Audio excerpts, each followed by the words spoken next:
Hello. Someone once told me that the best speeches comes from heart.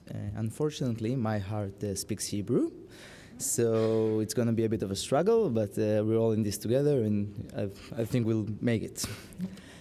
My name is Amir Golan. I'm from Israel, 26 years old, and a third-year medical student at the Hebrew University in Jerusalem. I've come here today to present to you a brief account of my personal connection with medical cannabis in terms of both my future status as a medical team member, as well as my currently status as a patient treated within Israel Cannabis medical program. At the age of 20, about 6 years ago, and in the middle of my military service, I began feeling ill. I lost weight, had abdominal pains, and a decreased ability of properly functioning. In view of a rather typical military service, further personal complaints were delayed for several months until it became clear that indeed something was seriously wrong. So they sent me to some laboratory tests and stuff. And following those serious laboratory tests and a colonoscopy, I was informed about the diagnosis, Crohn's disease, IBD. And so medical treatment consisting of steroids was initiated at once. And after a 2-week period of steroid treatment, which wasn't effective at all, my doctors put me on anti-TNF medication, also called Remicade. And following several sessions on this drug, it was seemingly a slight improvement, but the laboratory test results, as well as my general well-being, wasn't perfect, maybe 80% or something like that. At this time, my grandfather, Professor Rafael Meshulam, who I'm sure some of you have heard about, was personally engaged and actively participated in a study concerning Crohn's disease and medical cannabis. So after a discussion between my doctor, my grandfather, and myself, we have decided on adding medical cannabis to my biological treatment regime. The cannabis strain which I'm treated with contains a relatively small amount of THC and a high content of CBD. The ratio is about 4:1, something like that, and which, on the basis of earlier data, was found to have some anti-inflammatory effect. So right now I'm feeling fine. This treatment regime amounting by now to more than a continuous 4 years of remission, both clinically and also laboratory. And other than some minor scarring at the terminal ileum as a testimony of prior inflammation, I am in a completely normal, non-clinical state of both the pathological signs and the symptoms which I previously suffered from. Thank you. Besides being a medical student and a patient, I'm also a research assistant at the Hebrew University Cannabinoid Research Center. I'm mainly focused on liver cirrhosis, but this is not for today, for another time. So in a way, cannabis plays an important role in both my personal life, my work, and my studying. And I think that puts me in a rather unique position in which I can see a little bit of every aspect of the Israeli medical cannabis program. And today I'm very fortunate of being here with you and discussing a number of related issues. The first thing I want to talk about is the medical cannabis program. I'm most certain that Dr. Dor presentation gave you more than enough, so I intend to limit myself to just a few topics from my point of view.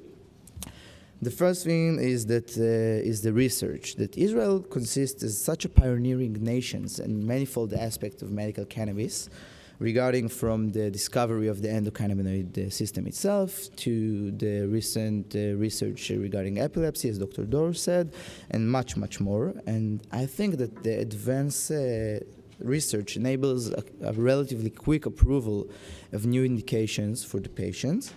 And the connection between the scientific community and the regulatory body is very tight and beneficial for the patients. The other thing is the governmental control, and especially the thing that the program in Israel is right now a non-profit. The payment is fixed. You pay about $100 a month, regardless of the amount you're prescribed to. I am entitled to 20 grams a month, which is, I think, the minimal amount, as most IBD patients receive the cannabis for the inflammation and not the pain. And I pay as much as someone who's getting 100 gram. And the reason is that the payment is limited for merely covering expenditures associated with matters of growth, cultivation, shipment, and supply. And I think that the governmental financial support, together with the not so small number of commercial companies involving in supplying the drug, leads to an affordable, high-quality drug product level. In terms of a relatively negative aspects, there are also a number of issues, and among them, the particular issue of restrictive regulation. Like Dr. Dor said, all prescriptions have to be reviewed and confirmed by a medical committee at the Ministry of Health in new initial applications, as well as any subsequent prescriptions renewal request. And over the years, the number of such applications has rapidly increased, and it's been a struggle for the Ministry of Health to keep up with the pace. So it may cause delays in renewal and cause problems to some of the patients. And this is the problem of centralized medicine.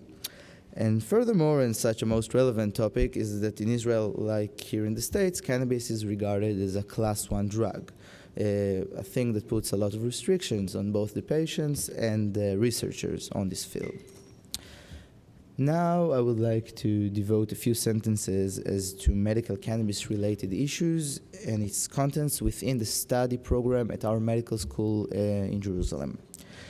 Thus, throughout recent years, our study program included several hours about cannabis, especially in our pharmacology course, primarily in terms of its potential analgesic properties. Furthermore, particular emphasis was placed on the investigation concerning the involvement of the endocannabinoid system and its therapeutic applicability in cases of chronic pain, instead of or alternatively in combination with opioid treatment, which is a very high-profile research nowadays. I don't need to tell you that. This likewise included some clinical presentation with patients that came to class, to a lecture hall bigger than that, to tell all of us about their treatment regime. Then they told us that some of them are treated with opioids, some with opioids and cannabis, which allow them to reduce significantly the number of opioids being taken, and some can manage their pain with cannabis alone, which I think that's remarkable. So based on all of those presentations and classes, it became clearly evident that medical cannabis does not represent a magical drug, but rather an effective therapeutic mean of reducing pain, among other things, of course. And although requiring further scientific investigation and research towards showing its full spectrum and pharmacological profile. It ought to be noted that in the course of those clinical presentations, it appeared that some of the attending physicians, it was a considerable variability as to their knowledge in this specific area. And I myself am fully confident that any future medical generations, in Israel at least, will be better equipped towards knowing and like having the required profound and basic scientific knowledge about cannabis. So, at the end, what indeed can be expected in the future?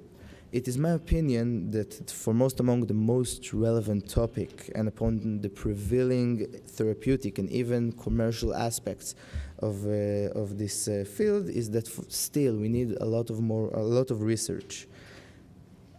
Especially the thing that I think is most important in recent future regarding research is that effective treatment, which means strain to indication, and route of administration, which at presently is primarily based on inhalatory or smoking or vaping route, and thereby raising possible health risks and damages.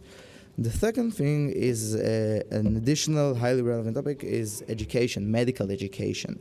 In Israel, the recognition as to the applicable respective importance and relevance has already begun, and thus through the overall issue of medical cannabis usage and medical needs are presently dealt in ever-increasing rate. And accordingly, I think that a properly trained and informed physician in this particular area will undoubtedly be better equipped towards offering the most relevant treatment for his or her patients. So I think that if you're going to invest in something in the near future, it should be medical education and effective, safe route of administration. I want to thank you all for listening to my story today. Have a nice day. Thank you.